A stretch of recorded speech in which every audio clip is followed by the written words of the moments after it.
New ஃபில்மாலயா நேயர்களுக்கு அன்பான வணக்கங்கள். வணக்கம் சார். சொல்லுங்க சார். நேற்று இளையராஜா பாராட்டு விழாவில் சரி சார், ரஜினி பேசியது ட்ரோல் ஆகிட்டு இருக்கு. இன்னைக்கு ரஜினி பேசல என்ன ட்ரோல் ஆகிறதுக்கு என்ன முதல்ல கண்டென்ட் கொடுத்துட்டாரு? என்ன அசிங்கசியமா திட்டி விட்டாரா, இல்லை விமர்சனம் பண்ணிட்டாரா இளையராஜாவை, இல்லை மற்ற மியூசியரில் தரைக்குறைவாக பேசினாரா? சார் அந்த மேடையில் கூட அவர் ரஜினிகாந்த் தெளிவாக பேசுறாரு. என்னன்னா தன்னுடைய இது கூட அவர் பேச முடியல, மற்றவங்களை பெருமைப்பட்டு தான் பேசுகிறார். என்னைக்காச்சும் மற்றவங்களை அவர் தாழ்ந்து பேசி பார்த்துக்கலாம்? எந்த மேடையிலாச்சும் மற்றவர்களை தாழ்ந்து பேசி நீங்கள் பார்த்துருக்கீங்களா? ஒன்றுமே கிடையாது சார். கமலஹாசன் அவர் பெருமைப்படுத்தி பேசுறாரு சார். கமலை விட இவர் பெரிய ஸ்டார் சார் சொல்ல போனால். வியாபார ரீதியாகவும் வசூல் ரீதியாகவும் கமலஹாசனே ஒத்துப்பாரு. என்னை விட அவர் தான் அங்கே பெரிய நடிகர், என்ன அவர் படங்கள் பண்ணுறவங்களும் என் படங்கள் பண்ணுறது கிடையாதுன்னு அவரே ஒத்துப்பாரு. அப்பேற்பட்ட மனிதன் ஸ்டேஜில் அவர் பேசுறாரு. என்னன்ட்டு எல்லாருக்கும் இசையமைக்கிறாரு இளையராஜா, எனக்கு அடிக்கிறாரு, முரளி அடிக்கிறாரு, விஜயகாந்த் அடிக்கிறாரு, கார்த்திகே, பிரபு, சத்யராஜ் எல்லாருக்குமே அடிக்கிறாரு. ஆனால் கமலுக்குன்னு மட்டும் ஒரு படி மேலே போறாரு அப்படின்ற மாதிரி அவ்வளோ பெருமையாக பேசுறாரு. எந்த நடிகை சார் நீங்க பேசுவோம் உட்காந்துக்கிட்டு? இன்னைக்கு எவனாச்சும் பேசுவான் உட்காந்துக்கிட்டு மட்டும்? ஏன்னா ஸ்டேஜில் நீங்க பேசுறீங்க, ஆனா கமல பெருமையா பேசுறாரு உட்காந்துக்கிட்டு. இளையராஜா சார் கமல் படங்கள்னா ஒரு படி மேல போய் அடிக்கிறாரு, அது என்ன மேஜிக்னு தெரியல, 4 வார்த்தைகள் கமலுக்கு மட்டும் எக்ஸ்ட்ரா போடுறாரு இளையராஜான்னு சொல்லிட்டு பெருமையா பேசுறாரு. இதுல என்ன இவங்க ட்ரோல் பண்ணிட்டாங்களா? இவங்க கேட்டது ஒரே கேள்வி சார். இளையராஜா அவர்கள் நாங்க அந்த படப்பிடிப்பு ஜானி படம் படும்போது, முள்ளுமலர் படம் பண்ணும்போது நடந்த நிகழ்வு சொல்றாரு. அப்ப இளையராஜா சார் திரும்ப மைக்கை பிடிச்சி பேச வந்திருக்காரு. இளையராஜா சார் பேசும்போது என்ன சொல்றாருன்னா, அந்த டைம்ல நானும் மகேந்திர, ரஜினி சார்லாம் பிஜேபியில ஒரு ஷூட்டிங்ல இருந்தோம். ஜானி படம் ஷூட்டிங்ல இருக்கும்போது இது மாதிரி இருக்கு, நடந்தது, சொல்லட்டுமா அப்படின்னு ரஜினி பார்த்து கேட்கிறாரு. சொல்லுங்க சார். அவர் உடனே வேணாம் சார், என் மானம் போயிடுது சார், என் மானத்தை கப்பலே தெரியும் சார் ஒன்று ரஜினி புலம்பலையே. பேசுங்க சார், தைரியமா சொல்ற ஒன்று. அவர் ஒன்று இன்னும் கொலை குத்தம் பண்ணலையே ரஜினிகாந்த்? கொலை குத்தம் பண்ணி இல்லை மக்கள் வரி பணத்தை கொள்ளடிச்சிட்டாரா, இல்லை மக்களுடைய பணத்தை கொள்ளடிச்சிட்டாரா மூடி மறைக்கிறதுக்கு? என் இளம் வயசுல எவனும் பண்ணதே இல்லையா? நான் கேட்குறேங்க, இளம் வயசுல யாரும் எந்த தப்பும் பண்ணதே இல்லையா? ஒரு தேச துரோகம் கிடையாது இது ஒன்றும். என்ன சார், ஒன்னா உட்காந்து குடிச்சோன்னு நாங்கள் அவ்வளோதானே? இதெல்லாம் பெரிய தேச துரோகமா? குடிக்கக்கூடாது சட்டம் இருக்குதா தமிழ்நாட்டில்? எதுவுமே கிடையாது. இல்லை அந்த மேடையில் ஒரு ஃபன்னுக்காக சொல்றது. நாங்கள் அந்த டைம்ல அப்படிலாம் இருந்தோம், இசையை இப்படிலாம் ரசிச்சுலாம் நாங்கள் எழுதணும், இப்படிலாம் பாடணும் அப்படின்றது ஒரு ஃபன்னுக்காக சொல்றாரு. நைட்டும் பகலமா நாங்கள் மூச்சு ஜாலியாக அட்டாச்சுலாம் அந்த படத்தை பண்ணோம் அப்படின்ற மாதிரி ஃபன்னுக்காக சொன்னது. இதுல என்ன இவங்களுக்கு குறைய கண்டுபிடிச்சிட்டாங்களா நான் கேட்குறேன் சார். எவனாச்சும் உண்மையை ஒத்து பண்ண சார். இன்னைக்கு சார் அது தப்பா கூட இருக்கட்டும் சார், இன்னைக்கு எந்த நடிகனாவும் இருக்கட்டும், அது தப்பா கூட இருக்கட்டும். உத்தம புத்திரன் மாதிரி வேஷம் போட்டுட்டு இருக்கானுங்களா இன்னைக்கு? எவ்வளவு நடிகர்கள் வேஷம் போட்டுட்டு இருக்கானுங்க. நான் அக்மாருக்கு முத்திரம் குத்துன நல்லவன் வல்லவன் மேஜிக் பண்றானுங்களே இன்னைக்கு உட்காந்துக்கிட்டு. ரஜினி சார் இந்த வயசுல ஒரு ஓப்பனா ஸ்டேட்மெண்ட் கொடுக்குறாரு சார். இந்த வயசுல ஓப்பனா பதிலடி தராரு சார் அவரு. ஆமாங்க, நான் அந்த வயசுல அப்படிலாம் இருந்தேன், இளமை பருவத்துல வாலிப வயசுல அப்படிலாம் இருந்தேன்னு ஓப்பனா சொல்றாரு. எந்த நடிகை நீ சொல்லுவான்? 4 படம் நடிச்சவன் சொல்லுவானா சார்? இன்னைக்கு 4 படம் நடிச்ச ஒரு ஹீரோ நீ சொல்லுவானா? சொல்லுங்க. நான் படம் நடிக்கிறதுக்கு முன்னாடி நான் பயங்கரமா அட்டச்சிருந்தேன், குடிச்சிருந்தேன், பொண்ணுக்கு முன்னாடி சுத்தி இருந்தேன் அப்படின்னு சொல்லுவானா? இன்னைக்கு 4 படம் நடிச்ச ஹீரோ சொல்லுவானா சார்? இன்னைக்கு நீங்க யோசிச்சு பாருங்க. அந்த மனிதர் எந்த மளவுக்கு உச்சத்துல இருக்காரு. உலகம் ஃபுல்லா போற்றக்கூடிய ஒரு நடிகர்ல முக்கியமான நடிகர் அவர் ஒருத்தர் இருக்காரு. அவர் வெளிப்படையா பேசுறாரு சார். இதுல என்ன இவங்க குறைய கண்டுபிடிச்சாங்க ட்ரோல் பண்றது? நான் கேட்கிறேன். இளையராஜா ரஜினியை சொன்னதை பத்தி அவரு குறை சொல்லல. ரஜினி இளையராஜாவை பத்தி ஒரு ஞானி, ஒரு இவரு அரை பீரு குடிச்சிட்டு அலம்பல் பண்றது அப்படின்னு ஒரு அரசு விழால இது பண்ணலாமான்னு ட்ரோல் பண்ணலாம். ஒரே அரசு விழாவில் பண்ணக்கூடாதுன்னு எந்த விதமான சட்டம். இது ஒரு ஃபன்னுக்காக சொன்னது. அவங்க ஒன்னே வெளிப்படையா போய் ஏன் எந்த அரசு வேலையிலும் ஃபன் பண்ணி பேசுறதே கிடையாது யாருமே. அந்த என்ன நாங்க நேற்று உட்காந்து குடிச்சோன்னு சொல்லி நாங்க அந்த காலத்துல இப்படி இருந்தோம்.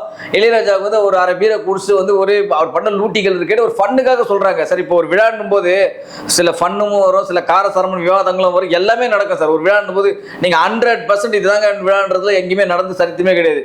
ஒரு காரசாரம் இருக்கும், ஒரு ஃபன் இருக்கும், ஒரு கலகலப்பு இருக்கும், ஒரு சலசலப்பு இருக்கும், எல்லாமே இருக்கும் ஒரு ஃபன்னா.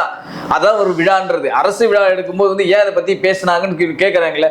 அவங்க அன்னைக்கு நடந்த ஒரு நிகழ்வு ஒரு ஃபன்னுக்காக இன்னைக்கு ஸ்டேஜ் சார் ஒரு ராமாயணம் ஒரு புராணம் நடத்துறீங்க சார்.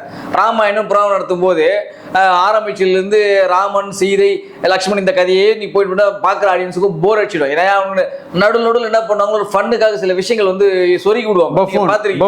பஃபூன் கேரக்டர் தெரியல, ஒரு தெருக்கூத்துகள் நாடகத்துல பார்த்துருப்பீங்க. எதுக்கு அந்த கேரக்டர் இருக்கா அந்த நாடகத்துல? அந்த மாதிரி ராமாயண மகாபாரதம் இந்த மாதிரி கேரக்டர் இருக்கா? இல்லை ஏதாச்சும் ஒரு இதிகாசம் புராணத்துல இந்த மாதிரி ஒரு கேரக்டர் இருக்கா? கிடையவே கிடையாது. எதுக்கு சொல்லுறாங்க? ஒரு ஃபன்னுக்காக தான் பண்ணுவாங்க. சரி, இருக்கிறவங்க கலகலப்பா வச்சுட்டு அனுப்பிச்சிடணுன்றது. இதுல என்னத்தை இவங்க குறைய கண்டுபிடிச்சாங்க? இளையராஜா அரை பீரை குடிச்சிட்டு அன்னைக்கு ஒரு பண்ணல் லூட்டி போட்டிகள் இருக்கு, அதெல்லாம் வேற லெவல் சார்.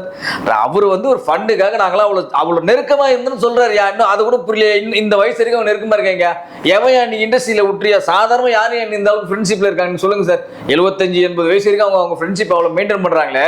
நாங்க அந்த காலத்துல இன்னைக்கு வரைக்கும் அவ்வளவு நட்பு ரீதியா நாங்க இருக்கண்டா. நாங்க எவ்வளவு அதாவது என்ன சொல்லுவாங்களே, ஜாலியா இருந்திருக்கோம், ஃபன் பண்ணிருக்கோம், என்னென்னோ வாலிப வயசுல நடக்கிற விஷயங்கள்லாம் நாங்க பண்ணிருக்கோம். ஆனா நம்ம இன்னமும் நாங்க வந்து அந்த ஒத்துமையா இருக்குன்றதை அவங்க தெளிவுபடுத்திருக்காங்க. இதை விட உங்களுக்கு என்ன லட்சணத்துல உங்களுக்கு வந்து ஃப்ரெண்ட்ஷிப் எடுத்துக்காட்டு கொடுக்க முடியுமா? நீங்க யோசிச்சு பாருங்க. நீங்க இங்கே பெரிய அரசியல் ஆக்குறாங்க. அப்புறம் இன்னொன்று, அவர் வந்து ஸ்டாலினை வந்து அந்த கட்சி இந்த கட்சி எல்லா கட்சியும் ஒன்றாவது, இப்போ வந்த கட்சிகளோட விஜய் வந்து சாடி இருக்காரு. விஜய் எல்லாம் சார், விஜய் மட்டும் தான் கட்சின்னு கிடையாது சார். புதிய கட்சிகள் எவ்வளோ கட்சிகள்லாம் லெட்டர் குட்டி குட்டி இப்போதைக்கு வந்தது அதானே சார். நான் அவர் என்ன சொல்றாருன்னா, முதல்வரை வந்து அதை வந்து அவர் அதாவது முன்மொழிப்படுத்துறதுக்காக ஒரு இது சொல்றாரு. புதிய எதிரிகளா இருக்கட்டும், பழைய எதிரிகளா இருக்கட்டும், புதிய கட்சிகளா இருக்கட்டும், பழைய கட்சிகள் எல்லாருமே 2020 பார்த்துக்கலாம் வாங்க அப்படின்ற அளவுக்கு அவ்வளவு மென்மையா உட்கார்ந்துட்டு இருக்கு தமிழக முதல்வர் அவர்களே அப்படின்னு சொல்றாரு. இதுல என்ன இவனுக்கு கண்டுபிடிச்சானுங்க? எல்லா கட்சியும் எல்லா இடத்துலயும் தேர்தல் சந்திக்க தான் போகுது. அதனால எல்லாரையும் வாங்க நம்ம சந்திச்சுக்கலாம். ஏன்னா பல கட்சிகள் உருவாயிட்டு தான் இருக்கு. அப்பப்போ எதாவது சொல்லுவாங்கல்ல, அப்பப்போ ஆளுக்கு ஒரு கொடி ஏத்திக்கிட்டு ஒரு லெட்டர் பேர் கட்சி வச்சு நடத்திட்டு தான் இருக்காங்க. நீங்க தமிழகத்துல மூடுக்கெல்லாம் ஒரு அவ்வளவு கட்சிகள் பெருகிடுச்சு. எல்லா கட்சிகளும் 2026 தேர்தலில் நம்ம சந்திப்போம், களத்தில் சந்திப்போம் வாங்க அப்படின்னு சொல்லி நினைச்சிட்டு இருக்கிற அமைதியா உட்கார்ந்துட்டு இருக்க தமிழக முதல்வர் அவர்களே அப்படின்ற மாதிரி ஒரு வரைமுறைப்படுத்துறாரு, முன்மொழிகிறாரு. இதுல என்ன இவங்க தப்ப கண்டுபிடிச்சிட்டானுங்க? இதுல விஜய்க்கு சம்பந்தமா இது? இல்ல விஜய் மட்டும் தான் கட்சி வச்சிருக்காரு, வேற யாரும் கட்சி வச்சில்லையா தமிழ்நாட்டுல? இப்போதைக்கு வந்த கட்சி அப்படிங்கிறது அவர் தானே சார். எல்லா கட்சியும் தான் சேர்த்துருக்காங்க. இப்ப என்ன சார், இப்ப கட்சினா அரசியல் போட்டு போட்டு சார் கட்சி. சமயம் இவங்க 2 பேருக்கும் இந்த வார் நடக்குது இல்ல, அது சார் யார் சார் வாரன்னு சொல்றது? இவங்க தான் சார் கிளப்பிட்டு இருக்காங்க. ரஜினி சார், ரஜினிக்கு இப்ப அதாவது சொல்லுவாங்கல்ல சார், ரஜினி அவன் காலை வீட்டுல போய் உட்காந்துட்டான் சார். அதான் வடிவேல் சொல்லுவார்ல ஒரு படத்தை, ஏட்டா எவன் ஒண்ணு அடிச்சு அவன் பெரிய ரவுடியாயி அவன் கை காலை ஒட்டி வீட்டுல போய் உட்காந்துட்டான், நீ அடிச்சு நீ என்ன பெரிய அளவுக்கு போயிட்டேன்னு கேட்பற. அந்த மாதிரி கதை தான் இருக்குது. எவன் ஒன்னும் வந்தான் சூப்பர் ஸ்டார், நான் தான் ரஜினி பெரியவன், நான் தான் ரஜினி சூப்பர் அவன் வந்தவங்களாம் இன்னைக்கு அவன் மூளை முடுக்கல உட்காந்துருக்கானுங்க. இன்னைக்கு இவர் வந்து உட்காந்துட்டா இவர் வந்து போட்டியாமா? எந்த உலகத்துல இது பேசுறானுங்க உனங்க? எந்த லாஜிக்ல யார் சொன்னாங்க போட்டின்றது எந்த காலத்துக்கு ரஜினிக்கு கமலுக்கு தான் போட்டி, வேற யாருமே போட்டியே கிடையாது. இன்னமும் அவங்க 2 பேரும் போட்டி நடந்துட்டு இருக்கு. இவர் யாரு போட்டி? ஒரு படத்துல கூட காமெடி வரும், எவன் குறுக்க வந்தாலும் சரி விஜய் மரியாவை யாரும் பேசுவார், ரவி மரியாவை விஜய் மரியாவை காமெடி பேசுவார் ஒரு படத்துல.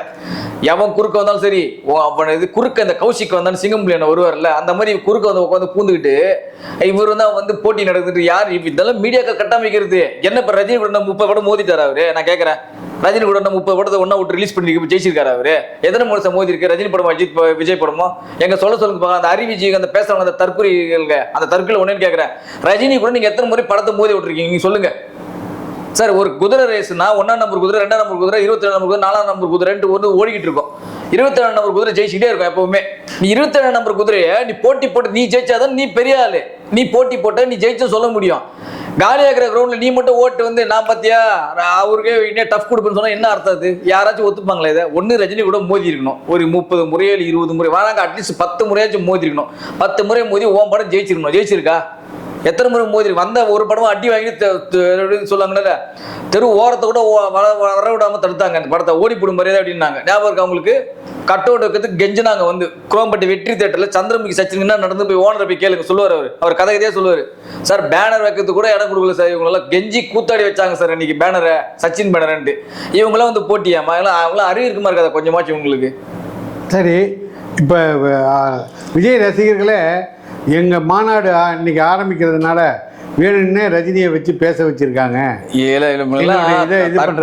தற்குறிகள் சொல்றதுல தப்பே கிடையாது சார். உண்மையை சொல்ல போனா அது வந்து நடந்தது ஒரு அரசு விழா. அந்த அரசு விழான்றது இன்னும் நேத்து முடிவு பண்ணி நீங்க நடத்துற விழாலாம் கிடையாது. அரசு விழா என்பது அதெல்லாம் எத்தனை மாதங்கள் முன்னாடி வந்து கட்டமைப்பை உருவாக்குவாங்க, அதுக்குண்டான புரோட்டோகால் என்ன, அதுக்குண்டான நடைமுறைகள் என்ன, அதுக்குண்டான விஷயங்கள் என்ன, எத்தனை பேருக்கு இன்விடேஷன் கொடுக்கணும், எத்தனை பேரை வந்து சீஃப் கெஸ்டா வராங்க, எத்தனை பேர் கலந்துக்கிறாங்க, எத்தனை செலிபிரிட்டி கலந்துக்கிறாங்க, எத்தனை அரசியல்வாதிகள் கலந்துக்கிறாங்க, எத்தனை தலைவர்கள் கலந்துக்கிறாங்க, இதெல்லாம் வந்து முன்கூட்டியே டிசைட் பண்ண வேண்டிய விஷயம். அது என்ன நேத்து ஃபிக்ஸ் பண்ணி விஜய் மாநாடு நடத்துறாரா அன்னைக்கே நம்ம திரும்பி இளையராஜா பாராட்டு விழா விஷயம்லாம் கிடையாது. இதெல்லாம் புரோட்டோகால் எல்லாம் 2 மாசத்துக்கு முன்னாடி பிளான் பண்ணி வச்சது. முதல்ல வந்து கட்சி விழா கிடையாது, இந்த அரசு விழா.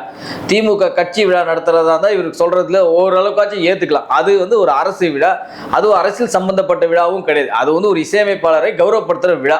இதுல இவருக்கு அவங்களுக்கு என்ன சம்பந்தமா நான் கேட்கிறேன். முதல்ல இவர் தான் நியாயமா பார்த்தா இவர் தான் அரசு விழாக்கிறனி இவரும் பேரணி நடத்தினாரு. உண்மை சொல்ல போனா அதான் நடந்திருக்கு. ஏன்னா இவர் பேரணி ஒன்று 3 மாசத்துக்கு முன்னாடி 4 மாசம் முன்னாடி வந்தது இல்லை. எப்ப சார் வந்துச்சு இவருடைய பேரணி எப்போ சார் வந்து ஒரு டைம் டேபிள் போன வாரம் தானே வந்தது, போன வாரம் தான் வந்தது. இளையராஜாவுடைய விழா என்னைக்கு ஃபிக்ஸ் ஆச்சு? கிட்டத்தட்ட 2 மாசம் ஆச்சு அது ஃபிக்ஸ் ஆகி. எங்கேயாச்சும் கொஞ்சமாச்சும் உங்களை பேசுற அந்த தற்கூரிகளுக்கு அறிவு இருக்குமா வேணாமா? கொஞ்சமாச்சும் சொல்லுங்க. எங்கேயாச்சும் அறிவு இருக்குமா இருக்காதா கொஞ்சமாச்சும்? சரி சார், கடைசியா கமலஹாசன் வந்து ரொம்ப பேசுவார்னு எதிர்பார்த்தாங்க. ரஜினி பேசின ஆஃப் ஆகி 3 நிமிஷத்துலேயே முடிச்சுட்டாரு. அவர் எப்போதுமே புரியாமல் பேசுவார். இந்த செட்டில் அதான் அவர் வந்து பேசுறதுக்கு பதிலாக பாட்டு முடிச்சிட்டாரு. உங்களுக்கு அதான் பார்த்தீங்கல்ல. சரி, நான் ரொம்ப பேச விருப்பப்படல, மொத்தத்தில் ஒரு பாட்டில் சொல்லிட்டு பாட்டில் சொல்லிட்டாரு. அதான் முடிஞ்சு போயிடுச்சு. இதுக்கு மேலே என்ன பேச வேண்டியது இருக்குன்றது அவர் ஒதுக்கிட்டார். கமலஹாசன் வந்து பேச்சு திறமை இல்லாதவரும் இதுவும் இல்லாத கிடையாது. அவர்லாம் பேசினா மணிக்கணக்கு பேசக்கூடிய ஆள் தான் அவர். ஆனால் ரஜினினா கொஞ்சம் கலகலன்னு பேசுவார். கமல்னா கொஞ்சம் யாருமே என்ன பேசாருன்னு புரியலையா, அதாவது ஏதோ ஒன்று இருக்குதானே புரியலன்னு தான் யோசிப்பாங்களே தவிர மற்றபடி பேச தெரியாத ஆள்லாம் கிடையாது. அவர் மொத்தமாக ஒட்டுமொத்தமாக நான் வந்து பேச வரல, ஒரு பாட்டார் எல்லாத்தையும் சொல்லிட்டு போயிட்டு பாட்டில் சொல்லிட்டு போயிட்டார். அவ்வளோதான். ஓகே சார், நன்றி சார். Thank you sir. இந்த வீடியோ உங்களுக்கு பிடிச்சிருந்தா லைக் பண்ணுங்க, கமெண்ட் பண்ணுங்க, ஷேர் பண்ணுங்க, சப்ஸ்கிரைப் பண்ணுங்க.